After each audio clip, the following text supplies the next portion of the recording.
Good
morning. Wow. So after 3 years, we're back. Welcome back to the 2023 HSCRC workshop. It's so great to see all of you here in person. We actually do have quite a number of people that are also streaming today's event online. So I guess I'm internet famous now too. So welcome. We have a great event for you all today. Couple of housekeeping items before we get started. One I know everybody's going to be asking me for. Somebody's already asked me for the Wi-Fi password. So the Wi-Fi password is, you have to give me $5 first. Martin's 1, all in lowercase with the number 1. However, my challenge to you all today, for any of you that know me, is that if I see you working, I'm going to be upset because you're here. So you're here, and to get the most out of today, bring your full attention to today. There's so many important things that are going on. We have some great speakers here. What I'm hoping for is that you leave your day today inspired about something you didn't know about the model, something that you're going to take back to your organization in terms of a different perspective. And the great thing about today is that we have people from all different types of organizations. We have hospital folks, we have physician folks, we have payers, we have regulators, we have bankers, we have consultants, right? There's something for everybody to take away from today. So bring your full self, your full awareness into today's event. And I promise if you do that, you will get a tremendous amount of value. So we're going to get going. We're going to have our first speaker of today to give us what I call the state of the total cost of care model. So Katie Wunderlich will be speaking first for us today. Katie began her tenure as the executive director of the HSCRC back in September of 2018. In that role, she's led the commission through the transition from the hospital-based all-payer model to the total cost of care model, and focusing across the spectrum of the care continuum and really helping us to guide and lead and envision what this model looks like going into the future. Katie was the principal deputy director at HSCRC, overseeing the Center for Provider Alignment and Engagement prior to her role as executive director. And she's also served as the deputy legislative officer for Governor Hogan's legislative office, and was also part of the MHA crew in a previous life. So please welcome to the HSCRC workshop stage, Katie Wunderlich.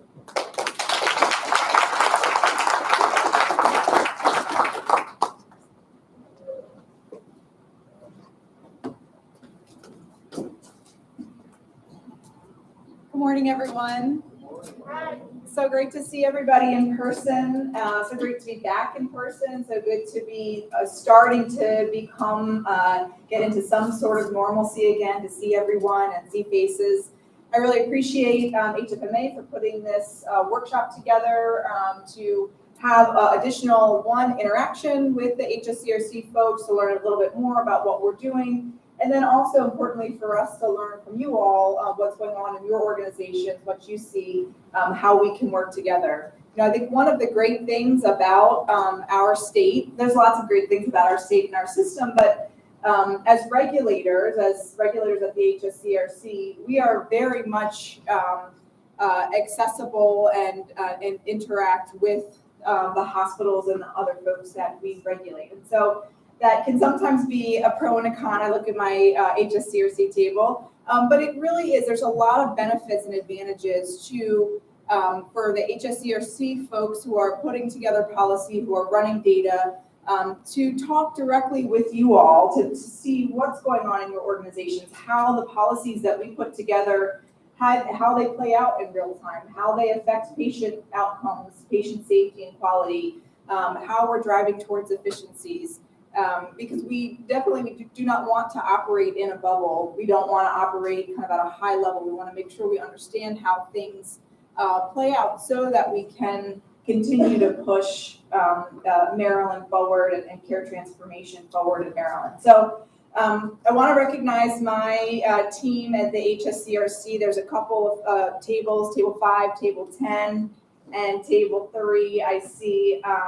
So one, I want to thank, I've got the best staff in all of state government. They are so brilliant and creative and hardworking. So really want to thank my staff for all of their work. If you all don't know folks, I would encourage you to introduce yourself and to chat with the HSCRC folks so you can put a face with the name when you correspond via email. So a couple of things I'm going to do today. On the next slide, we are going to do a few things. We're going to do kind of an overview of the Maryland Health Model and the HSCRC, some of the specifics of the total cost of care model. I really want to spend some time talking about our health equity and population health initiatives. They are really underlying in the foundation of our model, but we're pushing them forward. We're pushing forward issues and initiatives around population health and health equity, so I want to highlight those. We do have hit some bumps in the road on some model performance. I want to go through some of the bumps that we've experienced through COVID and specifically in calendar years 21 and 22. And then importantly, future opportunities, what we're looking forward to doing in the future as we continue to evolve the Maryland model forward. So that's kind of what we'll talk about. If there are any questions, I think we'll have questions at the end, but if there's something that you want or need clarification on, please let me know. On the next slide, a little bit about who we are. Most of you know the Health Services Cost Review Commission, but if you don't, we are an independent agency within state government. We're an independent commission. Our primary task is setting rates for regulated hospital, inpatient, and outpatient services. However, as healthcare delivery has transformed and evolved in the state, so too has the role of the HSCRC. We still obviously only have regulatory authority over hospitals, but we're doing a lot of innovative things to help move the model forward, to engage non-hospital providers, to put together voluntary programs that align financial and quality targets for hospital and non-hospital providers. So our vision now is really broader than just the hospital delivery system. Our vision is to enhance the quality of healthcare, patient experience, improve population health and health outcomes, and reduce total cost of care for Marylanders by leading the Maryland Health Model. The next slide, I think, goes on the kind of the underlying structure of our system. Most of you all know this. Just go through really quickly. On the left-hand side, our all-payer rate setting system is in Maryland statute. It's been there since the 1970s. It has accrued a number of benefits by being an all-payer system, by allowing limiting cost shifting from public payers onto private payers. it really is the underlying foundation for what we do in Maryland, and we have carried that all-payer nature forward. We have all-payer quality goals, we have all-payer revenue targets.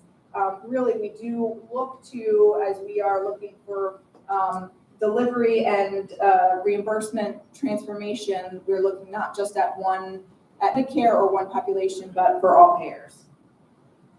And then, of course, on the right-hand side is the agreement with CMS, which waives the state from the Medicare payment rules.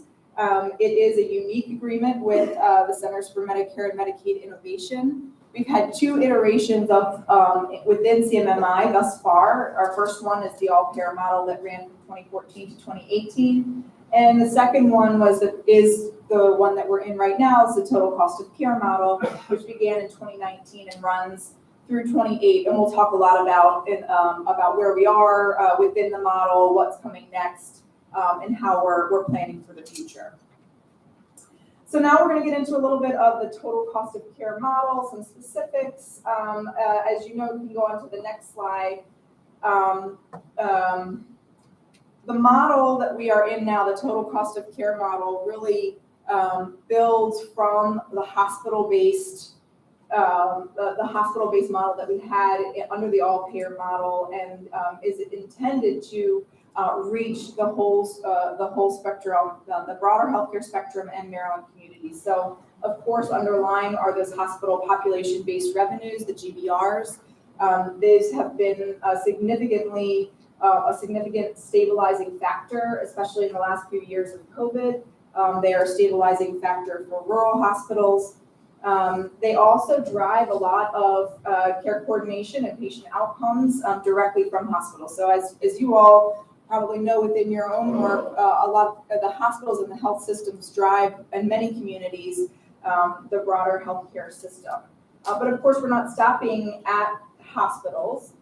We are looking at the broader healthcare system collaboration. So partnering with physicians through the Maryland Primary Care Program, and for specialists through our EQUIP program, and developing care partner networks through our care redesign programs and care transformation initiatives.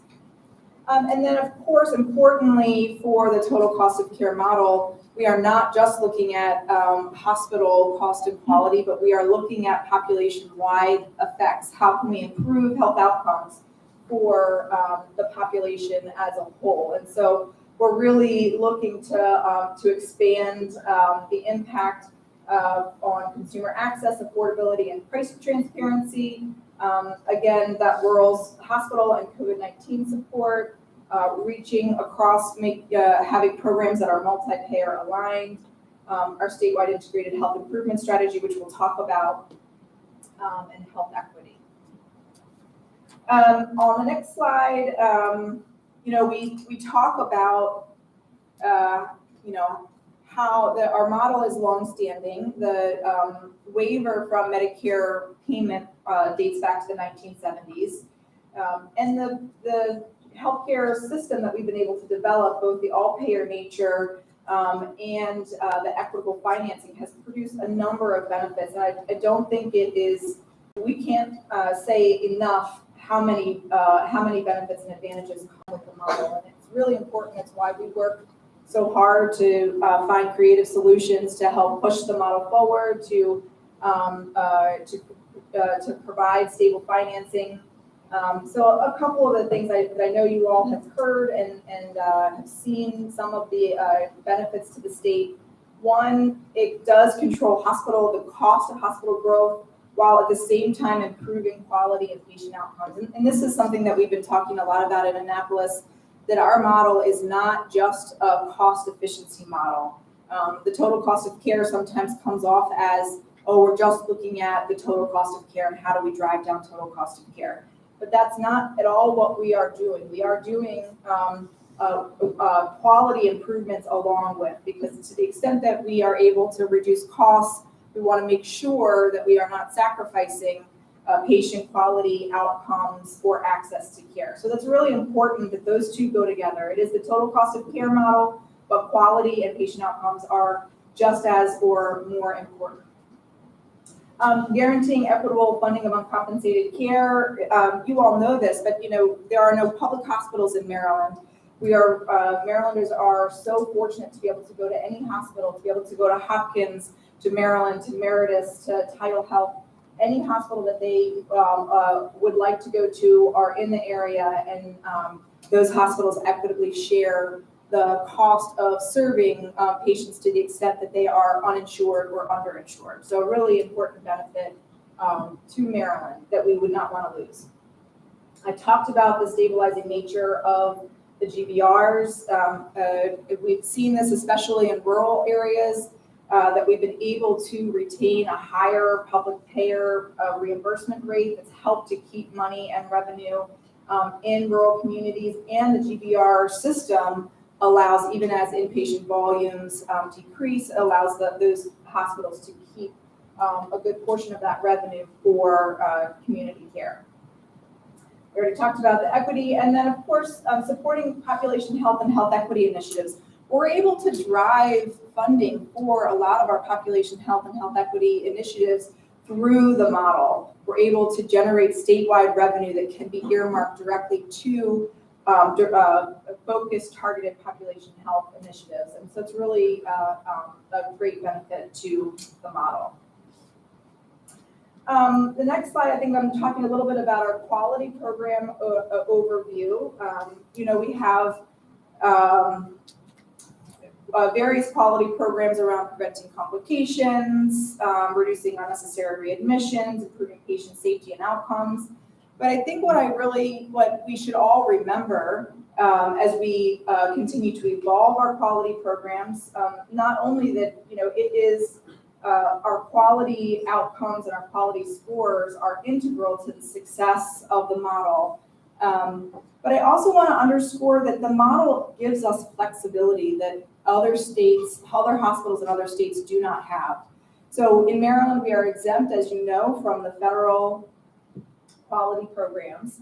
Those federal quality programs are Medicare only. Because we are exempt from those, we're able to have other comparable programs that are all payer in nature. And so I think that's really important to drive home that we are really taking the all payer nature through not just the financing side, but the quality side.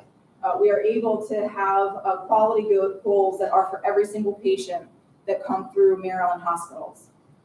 The other really important thing that I like to make sure that people recognize is that because we are waived from the federal programs, we're able to tailor our quality programs to issues and concerns that we see in Maryland specifically. And so we are able to add additional areas to help incentivize improvement in certain areas. So one addition that we made a few years back was the addition of the ED performance wait time measure. We have, as a state in Maryland, a long-standing emergency department wait time above the nation. There's lots of underlying factors for that. It's a it really will take a lot of complementary solutions to help address it. But the HSCRC was able to add a quality pay-for-performance program specifically for ED wait times because it was important to the state, because we want to make sure we're trying to drive towards greater efficiency in the emergency department so that patients can get the care that they need when they need it.